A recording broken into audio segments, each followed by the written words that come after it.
In that sense, yeah.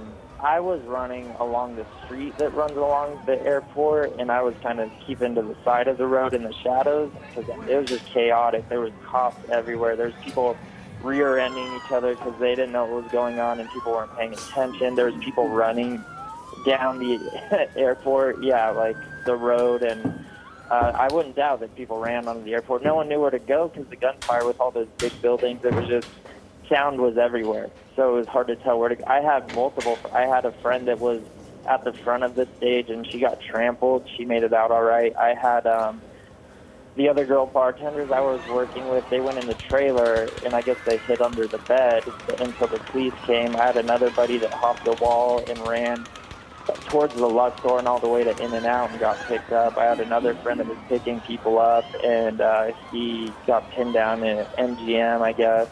It was just chaos. How many people would you say, Logan, were in the area at the time? Of the whole venue, or? Yeah, just what you could see. How many people would you say? Thousands? Hundreds? I mean, I couldn't quite see the stage where I was, but where I was, there was hundreds. And then what I saw running out of there, I mean, it didn't take me long to see that people were running, so I didn't take a look back when I was running. But yeah, there was hundreds running out, and there was definitely, I'd say, thousands there. And I've seen videos on Instagram and stuff, and there was a lot of people there. Logan Thayer, we thank you. It sounds like a very terrifying situation. John Blackstone remains at the scene this morning. He's been reporting there from the site of this shooting in Las Vegas. If you're just joining us, Las Vegas, the Clark County Sheriff says more than 20 have died and more than 100 are injured after this shooting at a country music festival last night. The lone shooter is dead. Police are looking for a woman to question at this time. They have not located her yet. They say she may have been a companion of this shooter. His name is not being released. The shooting began at about just after 10 o'clock local time, West Coast time in Las Vegas, 10:08. Police have not commented on what they believe to be the shooter's belief system, as they say it, as they continue to treat many at the hospital, many of whom are in critical condition. We are getting a little more information on the shooter right now. John Blackstone, as we mentioned, is still there. John? Well, the shooter was on the 32nd floor of the Mandalay Bay back here, and police, well, they still have not released his name. They've described him as a white male in his 60s. They say he was living in a retirement community. Local police have now entered his home. So they say that there was one suspect. He was in the hotel here, the 32nd floor. They breached that room with explosives. He's dead.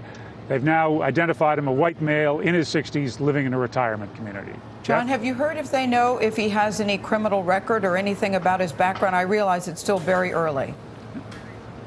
No criminal record. He's had no, as far as police have been able to identify so far, he's had no previous contact with law enforcement, anything that would have made him stand out, anything that would have indicated he might be responsible for something like this. As I say, a white male in his 60s.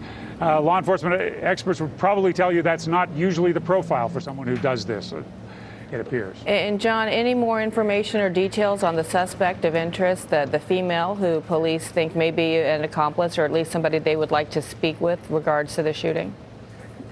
They've described her only as a companion. They're looking for her. Whether or not she was involved in the shooting, or perhaps another possibility, of course, is that they feel if she was his companion that some harm has come to her. Multiple reasons perhaps why they're looking for her now. This woman's name is Mary Lou Danley. Police say she is about 4'11", about 110 pounds. But Las Vegas police have tweeted out a picture of her so folks know what she looks like. Again, they have not released the name of the shooter. We should also mention they continue to look for these two vehicles with Nevada plates. They're looking for a Hyundai Tucson and a Chrysler Pacifica. This is KMTV 3 News Now this morning.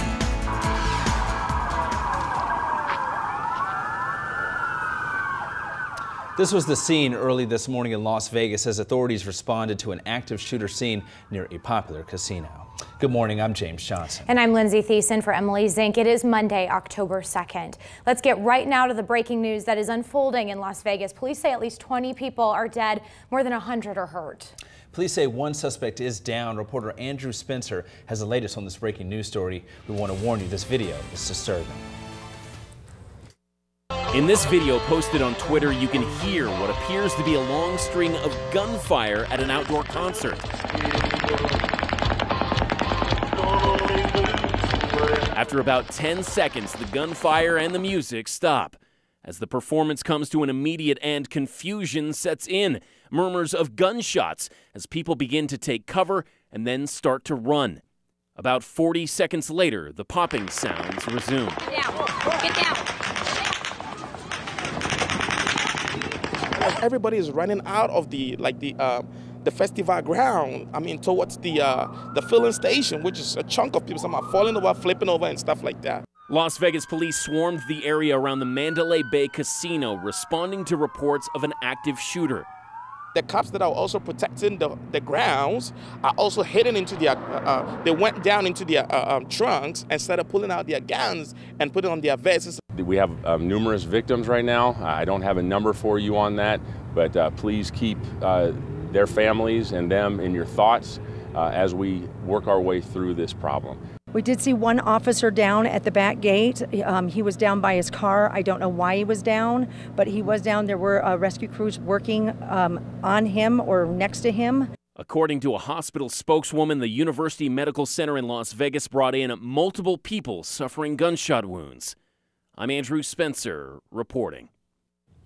Police have not speculated as to a motive for the shooting. This all unfolded at the Route 91 Festival on the Las Vegas Strip. The concert was nearing the end when the shooting started. 3 News Now reporter Nick Starling is live this morning with the reaction from many witnesses. Nick? Yeah, Lindsay, it happened near the Mandalay Bay Resort. Guests there are still being told to shelter in place. Witnesses say country singer Jason Aldean was playing near the end of the concert when they heard what sounded like rapid machine gun fire. Monique Dubas was at the end of the stage, just 6 rows from the front, with her sister, who describes hearing the shooting like fireworks. She saw people trying to duck to avoid being hit. Here's how she describes what unfolded. My sister and I heard it sounded like a bottle breaking or dropping to the ground, and you kind of just look around, and then seconds later you hear like a pop, pop, pop.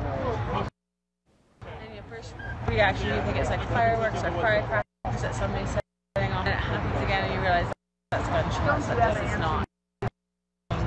So everyone crouched and got down, and then you kind of stop, so you kind of stand up again for a second, and then the stage, they're yelling and for security because I think someone had gotten shot or someone was hurt on that side, and then the gunfire started again.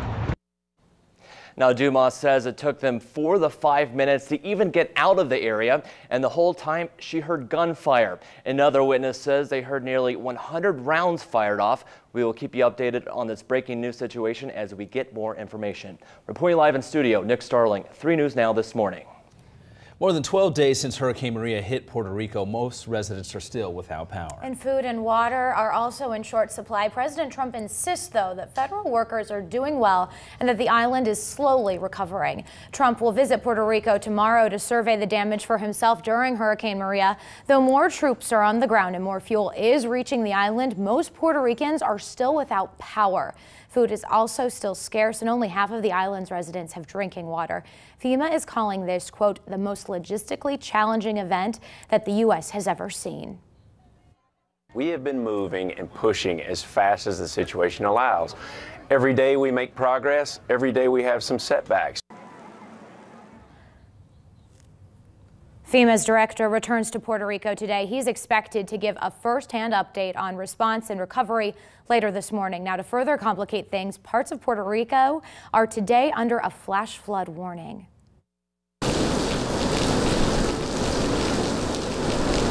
Thunder and rain as you were waking up. You weren't dreaming. Most of us woke up to the storms as they were making their way through the metro early this morning. Now, with more on that string of storms and the weather effect that will affect you, you see him right there, Ryan McPike. What's going on, Ryan? Well, I was Good back morning. updating the radar here real quick, guys. So, sorry to jump into the shot there. Yeah, we did have a very noisy start to the day. Showers and thunderstorms continue. So far, over most of the metro, things have decreased. Got a little bit of redevelopment up along 680 toward the Irvington exit. And again, this would probably head toward the Florence area. Isolated shower up over parts of southern Washington County near Fort Calhoun. And most of the action continues east of Council Bluffs. In fact, there's a lot of thunderstorm activity in the parts of Iowa and northwestern Missouri. So we will see the possibility of this on and off through the morning. In fact, James, it looks like it's going to be on and off through the week. We'll get in that 7-day forecast that also has some temperature changes to show you coming up in just a few minutes. Sounds good, Ryan. Public meetings will continue this month to ask for your input on exactly how to develop the riverfront. A redevelopment project is set to break ground near Council Bluffs riverfront in the next few days. It's called River's Edge. So soon you'll see more attractions on the Iowa side as you're walking the Bob Carey Bridge, but any changes coming to Omaha side may be stalled. On the east side, there's a little more elbow room. And so I wouldn't say it's necessarily easier, except that the land planning is a little bit easier. Stakeholders in Omaha's riverfront have hosted one public meeting. A second one is planned for later in October. Some Verizon customers in rural parts of Iowa are being told to find a new cell phone carrier, and they say that they have just days to figure it out. Alana Fredrickson says that she's been with Verizon for about 12 years, but a few weeks ago, the cell provider told her that they're dropping her. The company sent Fredrickson a letter saying that they were reviewing customer accounts and she was using a significant amount of data while roaming off Verizon's network. The letter that basically said, if you don't switch service by this, we're dropping you anyway by October 17th. It's kind of disappointing because we've had them for so long that we're like, this is the service we've had, it works for us. We contacted Verizon. Now, they told us that the customer drop only impacts people living outside of their service area. Nearly a dozen people have applied to replace former state senator Joni Craighead in the Nebraska legislature. She announced that she was resigning last month. Now, some of the hopefuls include Omaha City Councilman Thomas Mulligan and former news anchor Dave Roberts. You see all the list of candidates right there on your screen. Governor Pete Ricketts will appoint a replacement to fill out the 15 months remaining in Craighead's term. Rickett has said that he may consider other candidates for the District 6 seats representing West Central Omaha. This morning, we now know who is responsible for the sinking of a cargo ship in the Atlantic Ocean where 33 crew members died. 3 News Now reporter Max Charlton is live from our alert desk. James, at a news conference, Coast Guard Captain James Neubauer outlined the 4 parties the board believed were responsible for sinking the cargo ship El Faro and the death of its crew. El Faro was sailing from the naval station Mayport in Jacksonville, Florida to Puerto Rico before it sank. Neubauer said the MBI determined the 4 parties responsible were the master of the vessel owner, Toad Maritime, the American Bureau of Shipping, and the U.S. Coast Guard. The investigation revealed the primary event for the tragedy was El Faro's close proximity to Hurricane Joaquin. Captain Neubauer goes into detail about other factors that led to the tragic seatime event. The MBI determined that Tote failed to identify heavy weather as a threat to their vessels and that they failed to comply with important work rest and regulatory reporting requirements. Neubauer also added that Tote was ineffective in supporting vessel operations. The investigation was conducted by the U.S. Coast Guard with the full cooperation of the National Transportation Safety Board. At the alert desk, Max Tarleton, 3 News Now. Officials say there are likely no survivors following a jet crash in Tennessee. According to reports, a naval training station in Mississippi received reports of a crash early Sunday evening. Navy officials say the 2 people were on board that jet when it crashed, an instructor and a pilot. An investigation into this crash is ongoing. The juice is on the loose. O.J. Simpson was released quietly from a Nevada prison over the weekend. He spent almost a decade behind bars. John Shumo has the latest. One of O.J. Simpson's first stops as a free man, a gas station, where the 70-year-old reluctantly spoke publicly for the first time. Y'all stalking me? Jesus, man. Where you guys headed? Well, 1, know none of your business. 2, I'm in the car for the last 5 hours, so how do I know how it feels to be out? Simpson is expected to live in Las Vegas for the foreseeable future. He'll be monitored by the parole board for the next 5 years and is barred from leaving Nevada without permission. He downplayed his release and new lease on life. I've been in Nowhere, USA for the last 9 years doing nothing. Nothing has changed in my life. What do you guys, what do you expect? There's nothing changed now.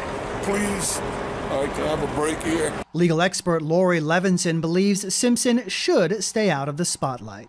I think the best thing OJ can do for OJ is lay low, to stay with his family, stay with friends, don't be caught up in the media, don't go back to being the old OJ. Simpson served 9 years for armed robbery after a botched heist in 2007. Simpson's first full-length interview may net the former football star a multi-million-dollar payday. John Schumo, CBS News. And back here in Omaha, the Florence Mill brought together the community with a whole lot of barbecue yesterday. Take a look. It's all part of their fundraiser to build more community-based projects for those in need. Hundreds came out to North Omaha on Sunday for the annual Blues and Barbecue Harvest. The party supports the programs of the No More Empty Pots Food Hub and the Florence Mill. The nonprofit works to help people improve self-sufficiency and food security. We have folks that look forward to this. Some of them have come. This will be their 3rd year. We have a different type of music each time, but the food is always good, is what they tell us. And so they look forward to events with No More Empty Pots in the Mill. Sounds good. Looks like a lot of fun. Organizers are in phase 2 now of No More Empty Pots Food Hub. They're working to renovate a building near 30th that will include a rooftop garden. The Harvest Party also raises money to help renovate more spaces at the Florence Mill. And it's that time of year where, you know, the days are cooler, it's all pumpkin, all fall, everything. Check this out in Topsfield, Massachusetts. Folks there held their annual, holy pumpkin. It's their annual giant pumpkin contest. The winner belonged to grower Woody Lancaster. His pumpkin came in weighing at a whopping 2,000 pounds.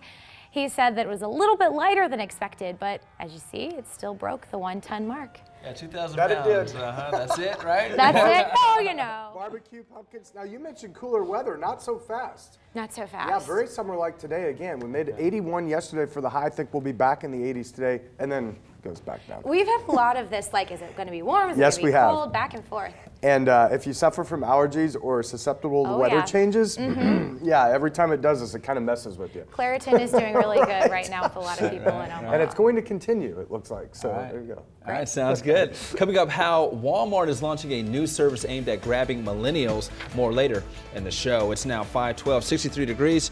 You're watching 3 News Now. You're watching KMTV 3 News Now with Emily.